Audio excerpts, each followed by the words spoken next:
ابتدا ہے رب جلیل کے ببرکت نام سے، جو دلوں کے بھید خوب جانتا ہے، دیکھتی آنکھوں سنتے کانوں۔ السلام علیکم۔ آج ہم کچھ ویورز کی فرمائش پر سیر کریں گے سعودی عرب کی، کیونکہ ہمارے پاکستان کے بعد سب سے زیادہ ویورز سعودی عرب میں مقیم ہیں۔ یورپ کی کافی شاپ میں بیٹھا عبداللہ کافی پی رہا تھا۔ عبداللہ کی برابر والی ٹیبل پر ایک آدمی اسے دیکھ رہا تھا۔ عبداللہ اٹھ کر اس کے پاس جا بیٹھا اور اس سے پوچھا، کیا آپ مسلمان ہیں؟ اس نے مسکرا کر جواب دیا، نہیں، میں جارڈن کا یہودی ہوں، میں ربی ہوں اور پیرس میں اسلام پر پی ایچ ڈی کر رہا ہوں۔ عبداللہ نے پوچھا، تم اسلام کے کس پہلو پر پی ایچ ڈی کر رہے ہو؟ وہ شرما گیا اور تھوڑی دیر سوچ کر بولا، میں مسلمانوں کی شدت پسندی پر ریسرچ کر رہا ہوں۔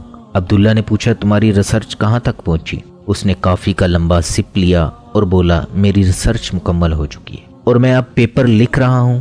عبداللہ نے پوچھا، تمہاری ریسرچ کی فائنڈنگ کیا ہے؟ اس نے لمبا سانس لیا، دائیں بائیں دیکھا، گردن ہلائی اور آہستہ آواز میں بولا، میں 5 سال کی مسلسل ریسرچ کے بعد اس نتیجے پر پہنچا ہوں، مسلمان اسلام سے زیادہ اپنے نبی سے محبت کرتے ہیں۔ یہ اسلام پر ہر قسم کا حملہ برداشت کر جاتے ہیں، یہ نبی کی ذات پر اٹھنے والی کوئی انگلی برداشت نہیں کرتے۔ یہ جواب عبداللہ کے لیے حیران کن تھا۔ عبداللہ نے کافی کا مگ میز پر رکھا اور سیدھا ہو کر بیٹھ گیا۔ وہ بولا، میری ریسرچ کے مطابق مسلمان جب بھی لڑے، یہ جب بھی اٹھے اور یہ جب بھی لپکے، اس کی وجہ نبی اکرم صلی اللہ علیہ وسلم کی ذات تھی۔ آپ خواہ ان کی مسجد پر قبضہ کر لیں، آپ ان کی حکومتیں ختم کر دیں، آپ قرآن مجید کی اشاعت پر پابندی لگا دیں، یا آپ ان کا پورا خاندان مار دیں، یہ برداشت کر جائیں گے۔ لیکن آپ جو ہی ان کے رسول صلی اللہ علیہ وسلم کا نام غلط لہجے میں لیں گے، یہ تڑپ اٹھیں گے اور اس کے بعد آپ پہلوان ہوں یا فرعون، یہ آپ کے ساتھ ٹکرا جائیں گے۔ عبداللہ حیرت سے اس کی طرف دیکھتا رہا۔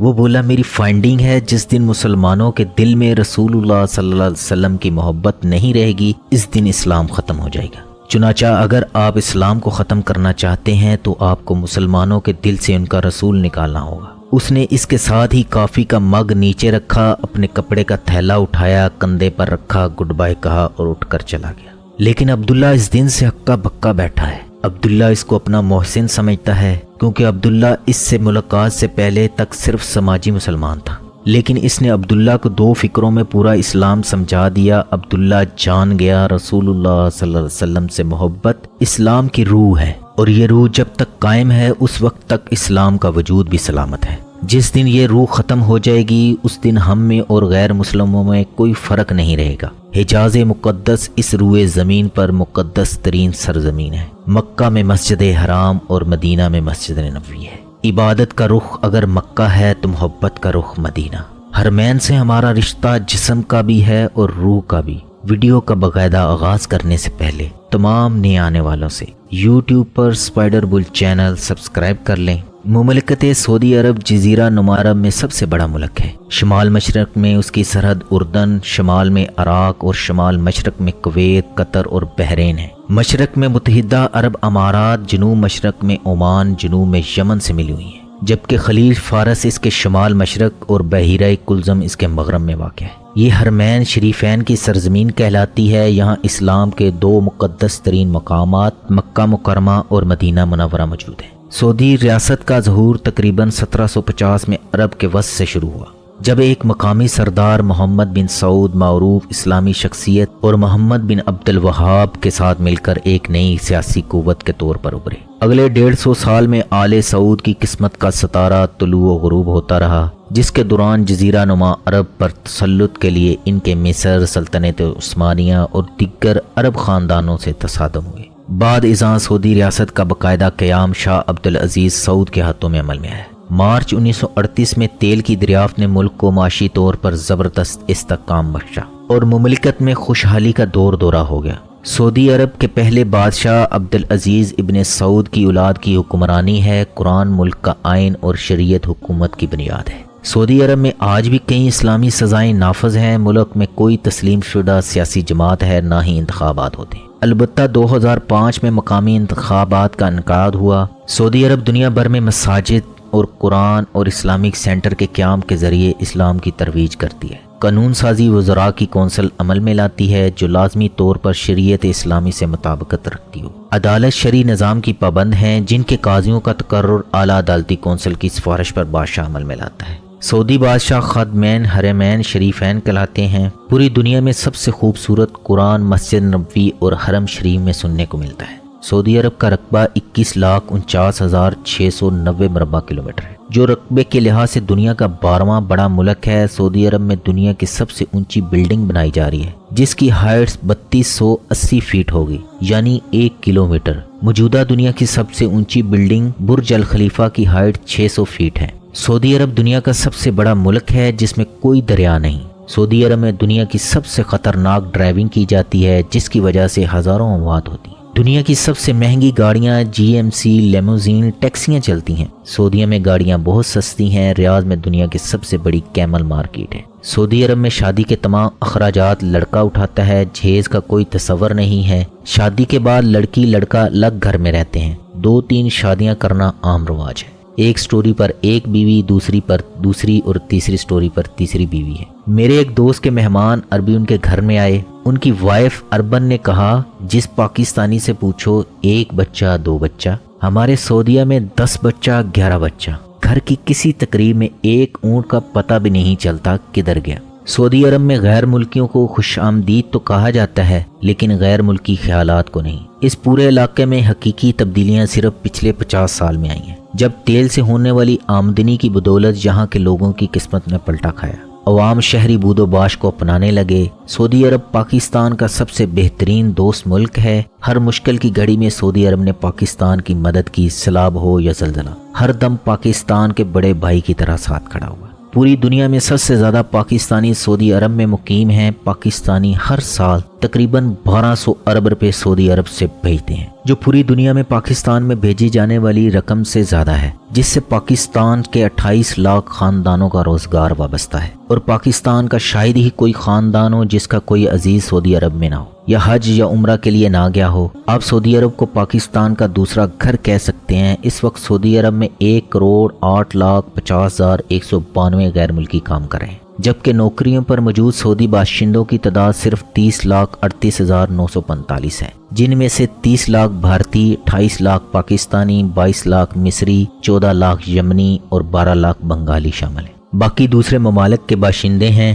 سعودی عرب کے بانی عبدل بن سعود کی 22 بیویاں تھیں، ان میں سے 17 بیویوں کے 45 بیٹے پیدا ہوئے، اور شاہی خاندان کے شہزادوں کی تعداد 7,000 سے بھی زائد ہو چکی ہے۔ سعودی عرب میں قربانی کے 2 سسٹم ہیں۔ پہلا سسٹم، لوگ منڈی جاتے ہیں، قربانی کا جانور پسند کرتے ہیں، عمرہ چھترے خریدتے ہیں، یہ مہنگے ہوتے ہیں۔ مڈل کلاس سوڈان کے بکرے خریدتی ہے، اور غربا آسٹریلیا اور نیوزی لینڈ کے بکرے خریدتے ہیں یا اونٹ میں حصہ ڈالتے ہیں۔ حکومت نے ملک کے تمام شہروں، قصبوں، دیہات میں جدید سلاٹر ہاؤس بنا رکھے ہیں۔ پورے سعودی عرب میں سلاٹر ہاؤسز کے نرخ طے ہیں، یہ 20 ریال لیتے ہیں اور آدھے گھنٹے میں بکرے یا اونٹ کی صاف ستھری بوٹیاں گاہک کے حوالے کر دیتے ہیں۔ سلاٹر ہاؤس کا درجہ حرارت اور صفائی مثالی ہوتی ہے۔ آپ یقیناً جانتے ہیں جانوروں کا گوشت 4 سینٹی گریڈ سے اوپر یا نیچے دونوں حالتوں میں خراب ہو جاتا ہے۔ سعودی عرب کے سلاٹر ہاؤس کا درجہ حرارت 4 سینٹی گریڈ ہوتا ہے، چنانچہ گوشت صحت مند اور فریش رہتا ہے۔ عملہ گاہکوں کو گوشت باقاعدہ پلاسٹک کے تھیلوں میں پیک کر کے دیتا ہے۔ جانوروں کی لاشیں اور چربی سلاٹر ہاؤس میں تلف کر دیا جاتا ہے۔ جانوروں کی باقیات معاشرے کو خراب کرتی ہیں، بیمار کرتی ہیں، اور نہ ہی ان سے جھیلی گھی اور کوکنگ آئل بنتا ہے۔ دوسرا سسٹم، سعودی عرب نے اسلامی بینک سے مل کر قربانی کی آن لائن سروس شروع کر دی ہے۔ آن لائن سروس میں دمبے اور بکرے کی قیمت طے ہے۔ آپ 120 امریکی ڈالر، 92 یوروز، 450 ریال یا پھر تقریباً 14,000 پاکستانی روپوں میں جانور خرید سکتے ہیں۔ یہ جانور مختلف سلاٹر ہاؤسز میں موجود ہوتے ہیں۔ جو ہی صارف کی رقم ٹرانسفر ہوتی ہے، سلاٹر ہاؤسز وہ جانور ذبح کر دیتے ہیں اور صارف کو قربانی کی آن لائن اطلاع کر دی جاتی ہے۔ جانور کی لاشیں سلاٹر ہاؤس میں تلف ہو جاتی ہیں اور گوشت جہاز کے ذریعے مختلف اسلامی ملکوں کے غرباء کو بھیج دیا جاتا ہے۔ یہ سروس 2009 میں شروع ہوئی۔ یہ اب تک 1,96,50,000 جانور قربان کر چکی ہے۔ پچھلے سال بھی سروس کے ذریعے 7.5 لاکھ جانوروں کی قربانی ہوئی۔ میں یہاں دبئی کی مثال بھی دوں گا۔ دبئی حکومت نے المویشی کے نام سے ایک موبائل ایپ بنا رکھی ہے۔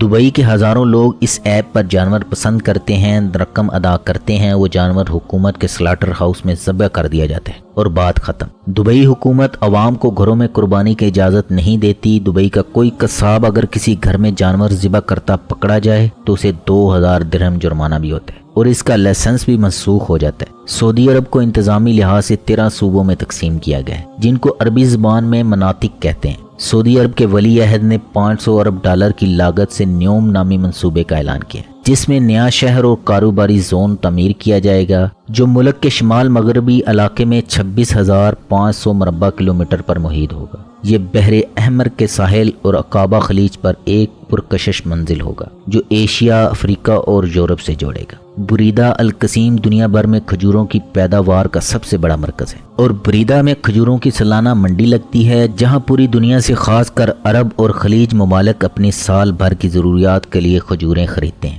آپ کو کوئی سعودی نہیں ملے گا جس کی جیب میں مسواک، گاڑی میں قرآن اور مصلی اور گھر میں کھجور اور زیتون نہ ملے۔ سعودیہ کی مشہور فاسٹ فوڈ چین البیک ہے جس کا ہر کوئی دیوانہ ہے، جہاں جب دیکھو لائنوں میں لگ کر کھانا ملتا ہے۔ اس کی کامیابی کا راز ایک عالم نے فاش کیا۔ اس کا مالک ہر ڈیل میں سے 1 ریال صدقہ دیتا تھا۔ جب وہ فوت ہونے لگا تو اپنے بیٹوں کو صدقے کی وصیت کی۔ بیٹوں نے باپ سے بڑھ کر ہر ڈیل میں سے 2 ریال صدقہ دینا شروع کر دیا جس سے لاکھوں غرباء و مساکین کا چولہا جلتا ہے۔ اللہ نے انہیں رنگ لگا دیے ہیں۔ اب البیک کا کاروبار عرب کی دوسری ریاستوں تک وسیع ہو چکا ہے۔ سعودی عرب میں سب سے زیادہ زمزم پیا جاتا ہے اور کھجور کھائی جاتی ہے، اور سعودیہ میں قہوہ پیا جاتا ہے اور خبز کھایا جاتا ہے۔ پاکستانیوں کے لیے دونوں چیزیں مشکل ہیں۔ انہیں پھر اپنے وطن کی بڑی یاد آتی ہے، ماں کے پراٹھے، باپ کی شفقت، بہن کا لاڈ اور بھائیوں کا پیار، اور اپنی بیوی بچوں کو یاد کر کے روتے ہیں۔ سعودی عرب میں کزن میرج سے پہلے ٹیسٹ کروانا ضروری ہے۔ ٹیسٹ پازیٹیو آنے کی صورت میں شادی نہیں کرنے دی جاتی۔ ریاض سعودی عرب کا دارالحکومت ہے۔ مکہ و مدینہ میں مقامی آبادی کم ہے اور عمرہ حج کے لیے آنے والے حاجیوں کی تعداد زیادہ ہے۔ آپ کو ان مقامات مقدسہ میں دنیا کی ہر نعمت ملے گی۔ مکہ و مدینہ کے دسترخوان دنیا کے سب سے بڑے دسترخوان ہیں۔ جدہ دوسرا سب سے بڑا شہر حج عمرہ کے لیے دنیا بھر کے زائرین کی پہلی قیام گاہ اور بحیرہ کلزم کی بندرگاہ ہے۔ دمام مشرقی صوبے کا دارالحکومت ہے اور تیسرا سب سے بڑا شہر ہے۔ طائف مکہ کے قریب پہاڑی علاقہ جہاں کے انار دنیا بھر میں سب سے زیادہ میٹھے ہیں۔ تبوک اردن کی سرحد کے قریب واقع شمال مغربی شہر ہے۔ حفوف قدیم ساحلی نخلستانی اور تیل کے عظیم ذخائر کا شہر ہے۔ خمیس مشیط مغربی عرب میں عسکری و تربیتی مرکز ہے۔ تومت الجندل جہاں میرا بڑی عمر گزر ہوتا ہے۔ سعودی عرب کا موسم مجموعی طور پر شدید گرم اور خشک ہے۔ یہ دنیا کے ان چند علاقوں میں سے ایک ہے جہاں گرمیوں میں درجہ حرارت 50 ڈگری سینٹی گریڈ سے بھی آگے جانا معمول کی بات ہے۔ موسم سرما میں بلند پہاڑی علاقوں میں کبھی کبھار برف پڑ جاتی ہے،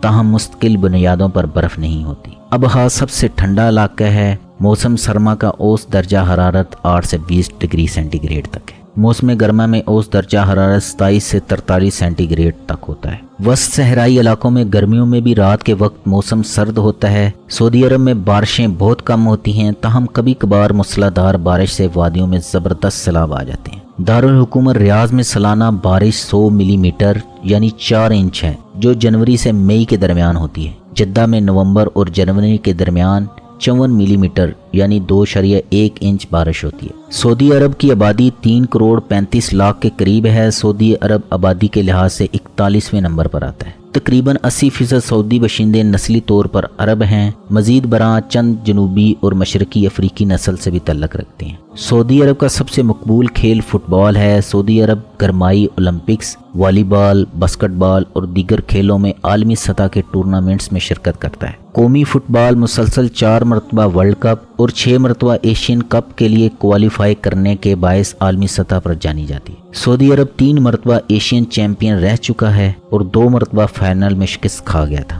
سعودی عرب کے چند معروف فٹ بال کھلاڑیوں میں ماجد عبداللہ، سامی الجابر اور یاسر قحطانی شامل ہیں۔ سعودی ثقافت کی بنیاد مذہب اسلام ہے۔ اسلام میں شراب نوشی اور سور کے گوشت کے استعمال کی سختی سے ممانعت ہے۔ اس پر سعودی عرب میں سختی سے عمل درآمد کیا جاتا ہے۔ سعودی روٹی خبز کا تقریباً تمام کھانوں میں استعمال کیا جاتا ہے۔ بھنی ہوئی بھیڑ، مرغی، فلافل، شورما اور فول بھی دیگر مشہور کھانوں میں شامل ہیں۔ روایتی قہوہ خانے ہر جگہ موجود ہیں، تاہم اب ان کی جگہ بڑے کیفے لے رہے ہیں۔ بغیر دودھ کی سیاہ عربی چائے کا استعمال ہر جگہ کیا جاتا ہے۔ سعودی عرب کا لباس ماضی اور اسلام سے تعلق کا عکاس ہے۔ روایتی طور پر مرد ٹخنے تک کی لمبائی کی اونی یا سوتی قمیض پہنتے ہیں جو ثوب کہلاتی ہے، جس کے ساتھ سر پر شماغ یا غوطرہ کا استعمال کیا جاتا ہے۔ عورتوں کا لباس قبائلی موتیوں، سکوں، دھاتی دھاگوں اور دیگر اشیاء سے مزین ہوتا ہے۔